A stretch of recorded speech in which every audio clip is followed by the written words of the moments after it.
and I am embarrassed to say I'm not in the room.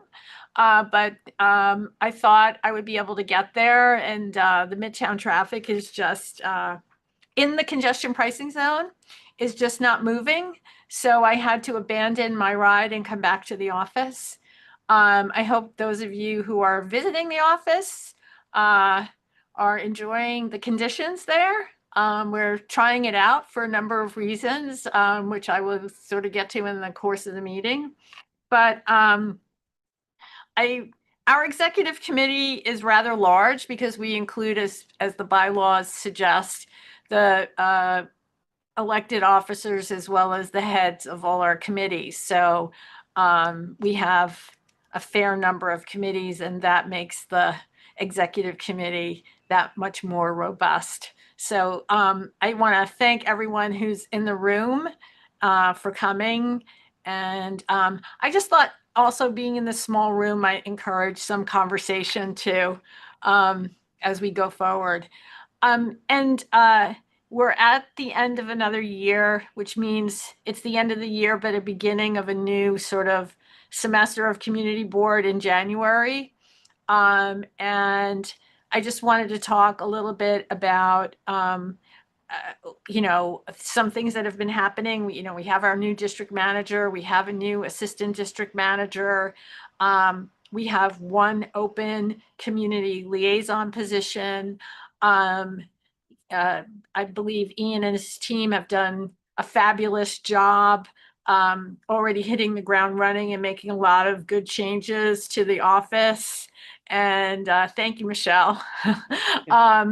And trying to organize us. Ian also just participated in his first district manager holiday party, which all of the district managers from every community board in the city came together. And I'm sure we're saying only lovely things about community boards and how they work. And but it's a great opportunity to get to know his compatriots and to get good information about how we can institute and keep best practices going. So I think it's well worth it. And thanks for going. I'm sure, hopefully you had a good time at you through osmosis or whatever whatever you were drinking coming into your potty, learning some new stuff about, how things can run. That being said, look, there are going to be a lot of changes coming up. We're going to have a new borough president. I'm supposed to be having coffee with him soon, talk about, maybe how borough board works, how we can work better together. I don't know how many people are going to change hands in those offices, who's staying, who's going. So it's going to be, I would probably, a couple of choppy months, I think. The other thing I wanted to say is, I guess I want to address the training sessions that we're supposed to be taking and ask you all as chairs of committee, since this meeting really is only supposed to be chairs of committee, not only, I mean, anybody can participate, it's an open meeting, but make sure you're doing your trainings. Sawaiba, I don't know, Ian, can you comment a little bit? Did you get any official other information? So the guidance I got today is that there are trainings that are required of you all, and theoretically, we'll receive from the borough president's office in the next few days an email with a complete list. They don't track centrally who takes what training, but you will attest to it later on if you're reapplying or that sort of thing. So keep an eye out for that information. Of particular interest are conflict of interest board training, that sort of thing. I know that COIB has been in the community board world recently, and they had some recent enforcement notes from other boards. So yes, yeah. We thankfully have been spared from that. But if you do take the trainings, can you, and I'll make this announcement at the full board as well, make sure you copy Ian and the team to let them know that you have taken them, so we get audited a lot, and they ask us for this information without first telling us that we should be tracking it. So, so when they come in and they say to me, "Can you certify that all of your members have taken this training?" I'm like, "No, I can't."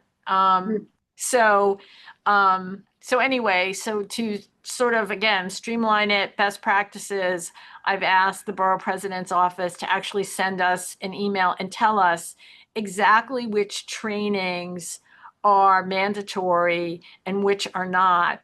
And I don't think it's enough, and we will confirm this too. If you've taken a COIB training, just because you've taken one doesn't mean you're done. I think you have to take one every single Idiot. It may well, be every 2 years, I think. is the during your statute. appointment cycle. So if you're in the middle of your 2-year appointment, you have to take one, and then if you get reappointed, you have to take another one. So the other ones you have to take are like DEI, and I actually have to take more than that. I spent 3 hours in a it doesn't matter, human resources type management, harassment training thing. So anyhow, so if you could keep track of that. And then just a little housekeeping.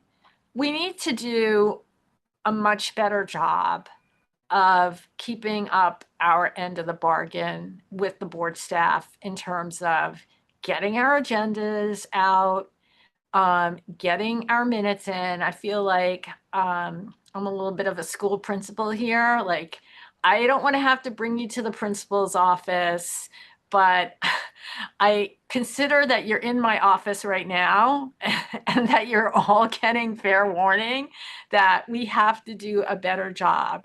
I mean, I am copied on these emails. It's like 5 emails. Where's your this? Where's your that? You know, it's again, I know that some people want to have the forms of minutes. Craig, please take this as a compliment, but not everybody's minutes have to be as involved as Craig's. Okay, you can, it can just be discussion about this. One person, you don't have to just. It can be, and preferably from my point of view, if you remember what time it happened, even better, because all of our meetings are taped now. So if people want actually more detail, they can go to the YouTube saved videos and see the actual discussion unfold. But you don't have to, if you think there's something really important that you want to attach as a exhibit or schedule, knock yourselves out. But please don't make our staff waste their time in the office every day by having to have a list and go through. I mean, again, we have more committees than any community board in Manhattan. And it's just, and we only have 2 community associates right now. So again, the pressure, the waste, I'll say it, the waste of time in trying to track people down to get stuff that they have been asked to do. I mean, you all wanted to be committee chairs. No one twisted your arm except for maybe 1 or 2, and I know who you are. But you asked for you wanted these jobs. So these jobs have that responsibility. I mean, as committee chairs, if you want to take it upon yourself to rotate who will take the minutes for your meeting, doesn't necessarily have to be a committee chair. You can ask somebody, on the team, on your membership team, if they will in fact do the minutes. Some people enjoy that. So see if there's anybody who's a regular attendee or a member of your committee and ask them if they want to do it. But we have to do a much better job of it, to be honest about it. I mean, I have to say, like look at poor Landmarks. Landmarks meets usually one day before our meetings. And between or among the three chairs, co-chairs of that committee, they produce lengthy resolutions within a 24-hour time period. So if people need some help with that, maybe give David, Anthony, or Jane a call about how to produce a resolution of detail in a short amount of time. So I'll say that about that. The other thing is, I will be looking at who wants to stay on as chair in terms of looking forward. We do have to be cognizant that people are going to be rolling off. I do want to bring some newer members or give other members a chance to be chairs of committees, whether that means adding a co-chair to your committee. But I really want those of you who are going to be chairs next year to really sit down and think about what you want to do with your committee. What is the purpose of your committee? And how can we have substantive agendas that make a difference for our community? Recent example, I think Monday night, sanitation had a meeting on containerization. Somebody from my neighborhood association attended and sent me really good minutes. And, to learn how it was going to unfold. And I don't know how many people attended that meeting, and maybe a lot of people will watch it on YouTube, but we need to have subjects that are engaging. We have very important committees, and they should have, I don't want to say sexy agendas, but there is enough happening out here. We see what's in the news. We know what's coming. We can be impactful, and we can get the community involved. But, it shouldn't be that, again, the staff is nudging you every single day. What's your agenda? What's your agenda? What's your agenda? It's like, it's not going to happen starting in January. If you can't come up with an agenda with enough time for us to communicate it to the community at large, we're just going to cancel the meeting. Because, and we'll go into this a little bit more, when our community associates are staying past their 9-hour time period, they may not be getting overtime, but they're earning comp time. And we're paying for them, okay? And it doesn't make sense for them to come to a meeting that really isn't worthwhile. And I don't want to say that our meetings aren't worthwhile, but that we're really doing something at the meeting, that we're not just having a meeting for the sake of having a meeting. It's a waste of your time. It's a waste of their time. And we're not getting any community involvement. So I think we need to, be a little bit introspective, self-assessing, and really think about, what it is that we're doing and how we can move forward. That may mean that, as crazy as it sounds, we have a different committee, or that we consolidate committees. And it's something that I think, I want everybody to think about, and I want to hear from you about what your ideas on that. And to further that along, our intern, Scarlett, has actually gone back and looked at the last year or the last 2 years? I'm having a little bit of... I'm not sure. I think it's the last year, Valerie. Okay, the last year, to see how many people from the public attended each of your meetings. And that was one of the reasons that I asked people to start keeping track of that, to see, what the attendance has been like. And then we can sort of maybe go over with a more fine-tooth comb and see, what the hot topics are and how we can move that forward. So I'm going to have Ian send that out to everyone to take a look at. It's nice. It's a colorful chart. You can see all sorts of things. Obviously, not every committee, you can't, it's not always apples to apples because we do have application committees and those are natural community involvement committees. So, you know, you're not going to compare street life to small business. That's not what we're going to do. And it's not, and none of the data is basically saying that your committee is successful or unsuccessful.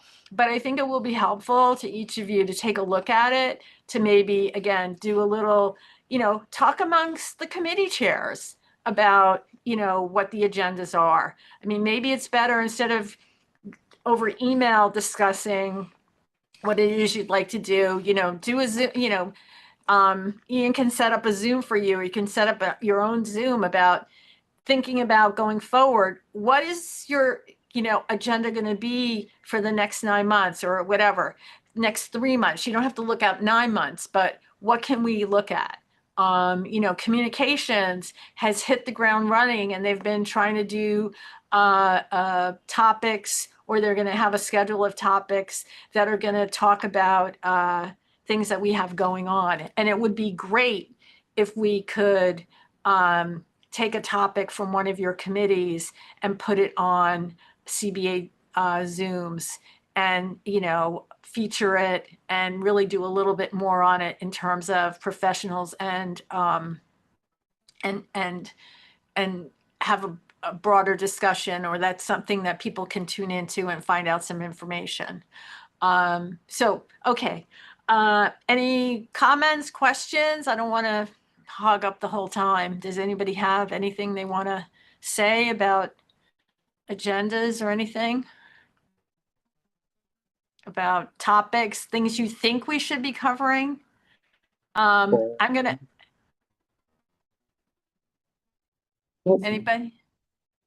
anybody on Zoom? I'll jump in. Oh, There's an ambulance downstairs. I can jump in, although I think, Paul, did you have your hand up? Did you want to go first? No, mistake. Okay. Hi, everyone. Sorry, I'm not there in person. I don't know if other committees face this, but I think one challenge that, and Addison is doing school stuff, so you can be on, but one challenge that I've experienced co-chairing youth education in libraries is that, like, I try to have a balance, and I just wanted this to just be a conversation topic. I'm not making an excuse for myself with the agendas, but try to have a balance of sort of not like keeping meetings like on the agenda so that members of the community with issues, in particular families with children in our local schools, can come and talk and sort of have like a free open conversation about issues that we wouldn't otherwise know about, right? Unless they came to us with these issues, while also like having some level of consistency. So like in the beginning of every academic year, and I know that I think Ed Hartzog is in the room. He's been on the education committee for a long time and is great. Like we'll have the superintendent for District 2 come and kind of give like a beginning of the year sort of overview. But I do struggle to like strike that balance of like keeping the committee meetings on the calendar so families feel like they have an opportunity to come and speak to us, but also like just not having, I don't want to make up topics, right? So I was just, that's just like a challenge we face. So Yeah, no, I mean, I don't, you know, I don't want to micromanage anything in terms of agenda topics or anything, but do we have any kind of pipeline to any of the schools that maybe we can get ideas, that things that they're looking for, or, you know, maybe we can use our staff to make some more connections to PTAs that are happening, and what, and if there's a topic or somebody that we can bring in that will, you know, as you said, we can't know everything. And so to just start a more of a connection between us and what might be feasible. I know that you and I talked about maybe consolidating your committee with another committee just to sort of keep, again, not being able to have meeting dates that are open for topics that pop up that we want to have a special meeting about, but then also again, to your point, if we don't have a consistent committee, then people don't know that we're interested in the topic. So you're right, there is this balance that goes on about how do we strike the right balance between, but I think there's maybe nothing more aggravating than canceling a meeting like 2 days before or day before or something like that. So we need to do a better job of that. But I do want to compliment everyone because everyone has done a better job of coordinating with the staff in terms of speakers that we're inviting and working together on that. And so we're not duplicating effort and or dropping the ball where we think somebody was supposed to be doing something and they really weren't doing it. Not because they intentionally didn't do it, but they just weren't sure that that was the role they had. So yeah. And look, it's Ty's gone off, but I think we're gonna have to really activate our bylaws committee, and Ty and Chuck are the co-chairs of that. But if anybody is really interested in joining, and I'll make this announcement at the full board, joining that committee, I think in really, as we get towards the reality of term limits, we should really take a look at our bylaws and see how we're structured. I haven't had it. I want to schedule a time to talk with you and Chuck, but I think it may actually be a good idea if we actually have a treasurer. So just something to think about. And when we get to our executive session, I'll talk about that a little bit more. Anybody else with any thoughts, comments, questions? I do. Go ahead. Just the street fair committee. Mhm. It seems to be a change of procedure. It used to be that when applications came, and particularly those that are due soon, that a meeting would be scheduled. It seems now to be scheduled at a time, which means this time, and it is affecting people in this room that I know vote no, there is an application that will be moot because it would have passed by time the meeting came. And I'll do whatever anybody says, but I don't know why there was that change and if the change is a good change. What's the change? Yeah, I don't, 82nd Street, Green Market will not be, we could hear it, but No, but I mean, what was the change? the change was instead of saying, we have these applications, let's schedule a meeting by Right. such and such, they now say you have to have a meeting on Oh, well, such a that day. makes no sense We when can you have switch an that around. application. Well, I've Of course. asked, I have asked that and I didn't understand the rationale. No, of because course it should be seems- based on the applications. I mean, that's what the purpose of the meeting is. If, Right. speaking from the staff perspective, I suspect the rationale at one point in time was probably there are a lot of meetings and we wanted to make sure you had time slots reserved. But if that system is not working, I think we can work something out. Let's connect afterward, because if that Sure. system is not Sure. working, we'll That's make the it better purpose for of you. it. Wilma has something she wants to say. Go ahead. I was wondering, the 92nd Street Market is now until December, the end of December.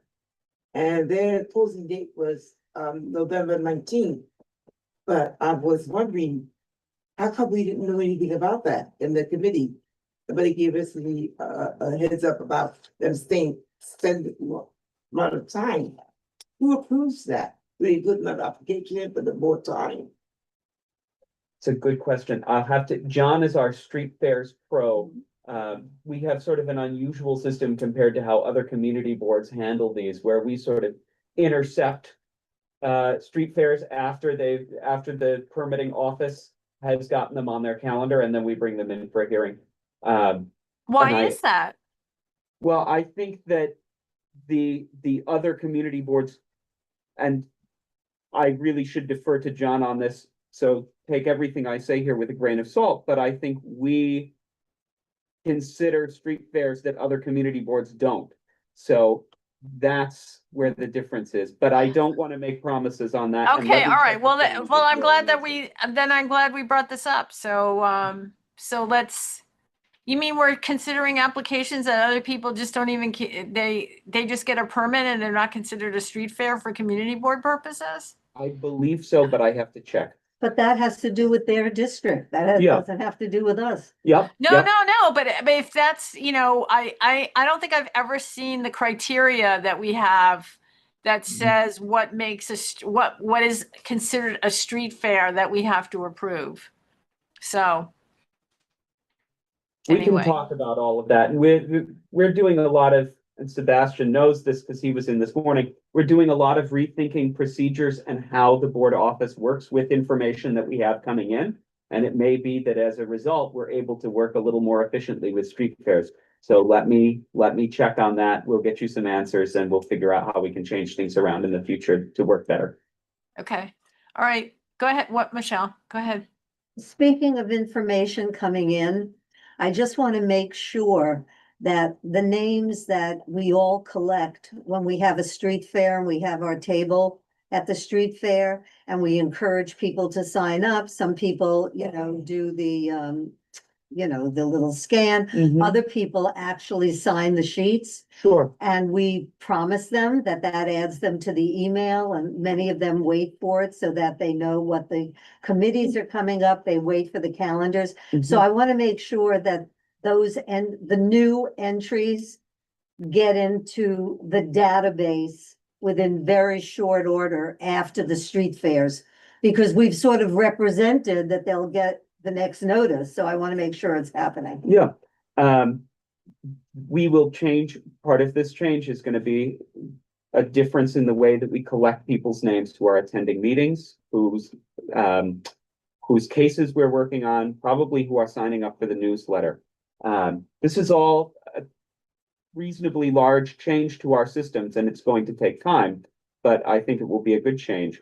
For the current process, Jordan is in charge of the mechanics of that specifically, but I can tell you based on the growth of the email list in recent years that it seems like people are getting added very quickly. Good. But if you like, I can clarify that. Yeah, that's- but I think also too, we want to make sure that we're actually identifying, if we start getting small businesses and, and Bill and Alita want to send out a special missive to our small businesses, I think we need to be able to call that out rather quickly, and have a, identifiable list that might be targeted for different things that we're doing. So, quite frankly, I think that every street life application becomes a small business in our neighborhood. So when we're sending things out to small businesses, for the most part, they should be getting, on our list and, special targeted emails about any of our small business stuff that we're doing and things like that. So, okay. Alita's had her hand up for a while. Oh, I'm I don't sorry. know I if can't you see you, also- Alita. I'm from the angle. Go ahead. Well, if it's okay, I wanted to just raise the topic of public members of committees because there has been a failure of public members on small business and on the art committee to actually even show up for a meeting, much less participate in anything. And I think I would suggest a different vetting system for approval of public members because it feels like it is a resume thing rather than an actual commitment, and it's frustrating because we Okay, go through well, the list. let me say, I think there was let me say this about that. Yes, well, you get appointed as a public member for 1 year, okay? If we can have, I can make up any kind of, if somebody doesn't come for 2 months in a row, then we can get rid of them. I mean, but I need to hear from the chairs. It's up to the chairs to enforce the attendance at your meetings. If you have remember, everybody on the board is supposed to be attending they're supposed to have 2 committee assignments. And so again, this is part of the chair's duty to see who are the members who are coming to their meetings. Number 1, appointed members and whether they're attending. And then number 2, public members. And if you feel your public members are not adding or working, then you need to let me know that sooner rather than later, as opposed to like they come up again and they're not showing up. So I have the list of people who've applied to be public members for next year. We changed the system a little bit from the year before because people were just picked every single committee we had and said, I'd like to be a public member on any one of these committees. And I'm like, no, you have to pick like one. And and the criteria for the public member is essentially that you have some skill set, special skill set, or you're in a, you bring a different perspective to one that's actually not represented by somebody who's already an appointed member. So that is the criteria. And once I have sort of an idea of who's applying for who, I will consult with the committee chairs to see. But definitely, if you have public members and they haven't been showing up, it's 12 or 11 meetings. If they miss the first two, that's it. They're done. I mean, I have no problem. That doesn't mean we're going to appoint another one for the rest of the year, but then they're off. So, and if they ever apply to be a regular member, that's information that we would share with the borough president as well. And Michelle? I'll go also ahead. say very quickly, for those of you chairs who have shared information with us on your public members, thank you for doing that. Valerie has that information. So as we're making those appointments, that really does factor in. So thank you to those of you who have shared it. And if you haven't, please do, and I'll make sure it gets over to Valerie. Michelle? Yeah, speaking of public members, going forward with the rotation and so many people going off the board with institutional memory, one way to preserve it is to appoint some of them public members of some of the committees. I don't know what the roles are, as you're allowed to have two. I mean, I don't know what the Well, you rules can are. have up to two. It doesn't mean you have to have any. Let's just remember that as a member of the public, you can come to any meeting. Okay, so even if you're rolling off, Betty Cooper Wallerstein was probably a great example. She rolled off the board, but attended as many meetings as she wanted. Barry Schneider, who rolled off the board, comes to a tremendous amount of meetings, even though he's not on the board anymore. There are quite a few people who have rolled off the board and continue to come on. I understand exactly what you're saying. I mean, Rita Popper has been a public member of the art committee since she rolled off, of the regular board. So,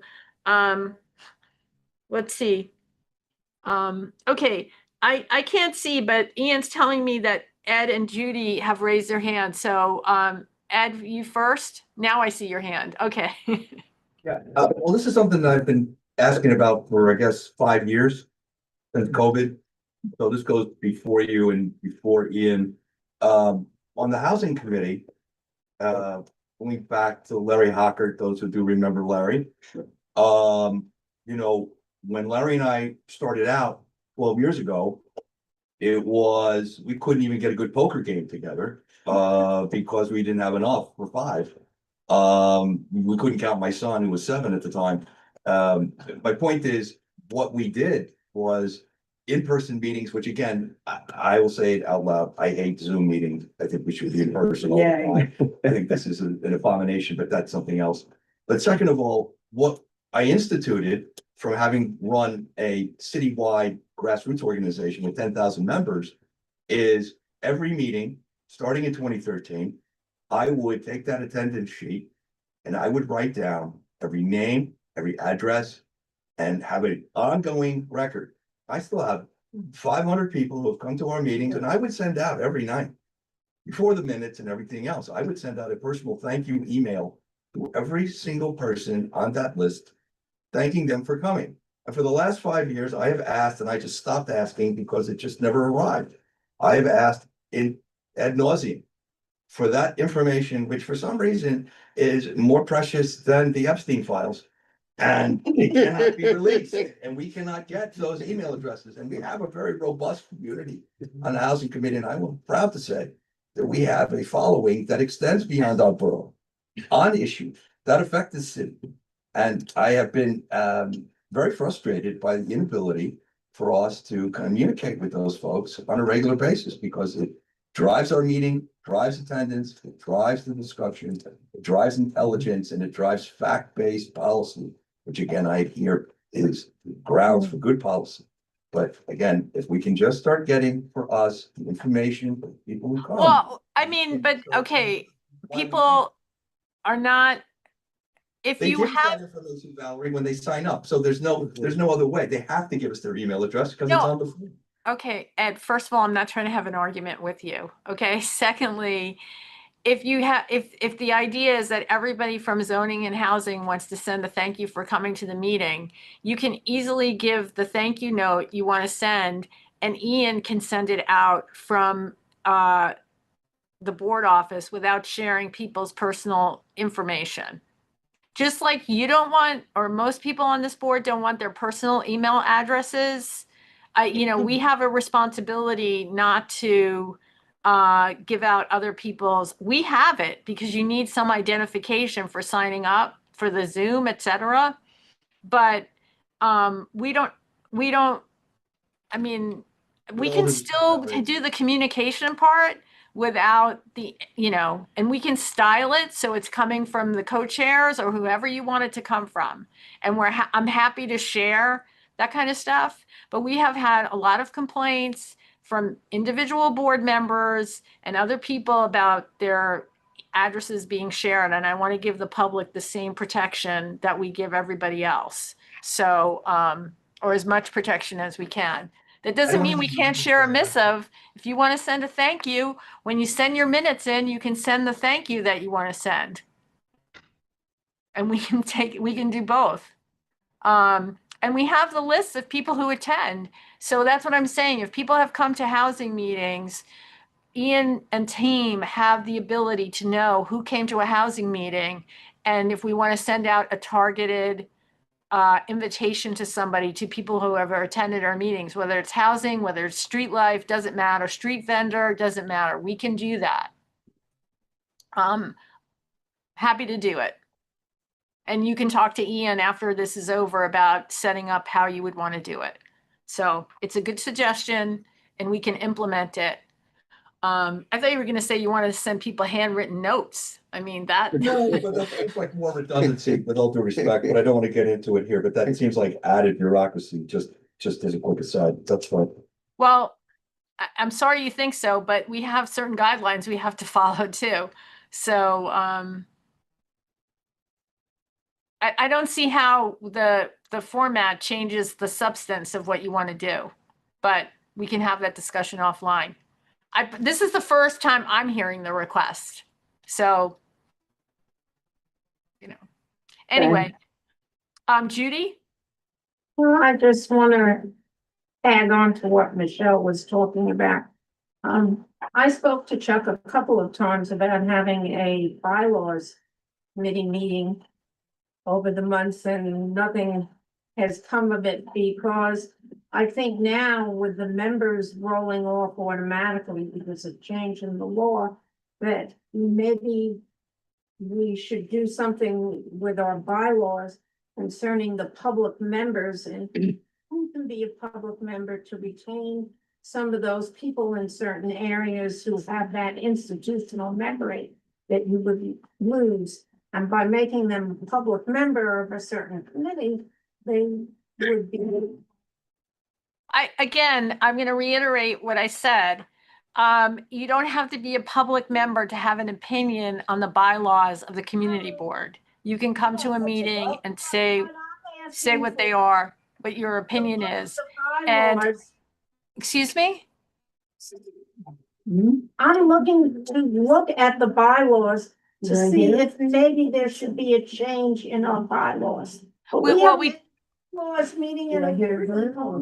Yeah, years. So I'm asking you as chair, if maybe you could talk to Chuck and get Well, them to. okay, I didn't know that you went to Chuck directly, but I think I said when Ty was talking that that was a committee that I was going to meet with to try to reconstitute and get looking at the bylaws. So maybe you were, I'm not, I know you walked in a little bit late, so maybe you were there or maybe you weren't when we said it. So that's definitely on the horizon. And if people are interested in joining that committee, and because I think part of it will be, and I will tell you that we're not the only board who's doing this. There's quite a few boards in Manhattan. Those are the only boards I really have, regular contact with who are in the same process. And in fact, Community Board 7 actually looked at our bylaws to allow public members on their board, and that happened this year. Up until this year, they did not allow any public members on their boards. So, yeah, I'm all for it. Craig, you have your hand up, I think? Yes, I wanted to basically just second what Judy was saying, and I think it is worth us talking to the bylaws committee, and I know Chuck is, I think, listening online as Yes. well. Ms. Piana, that this is certainly something that should be the focus of a meeting over the course of the coming year, because we all know there's going to be a lot of change.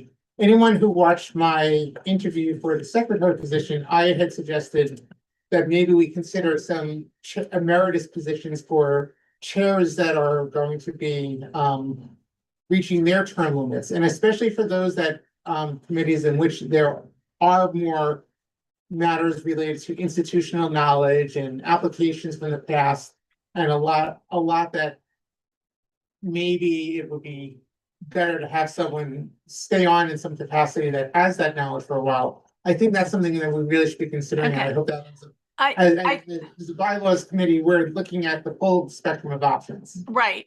The bylaws, again, I definitely want to make the bylaws a more active committee this year. And I know that Chuck and Ty are looking forward to receiving emails from each of you with your ideas on what you think it should be. I will just tell you that once again, the community board has to have open meetings, and everyone, whether they're on the board or not, with whatever experience they have or don't have, can come to a bylaws meeting when we start them up or communicate their ideas of what the bylaws should be like to the office, to the chairs of the bylaws committee. I mean, I made a comment just a little bit earlier that I think we should have a treasurer. So, yeah, I think this is the time to do it.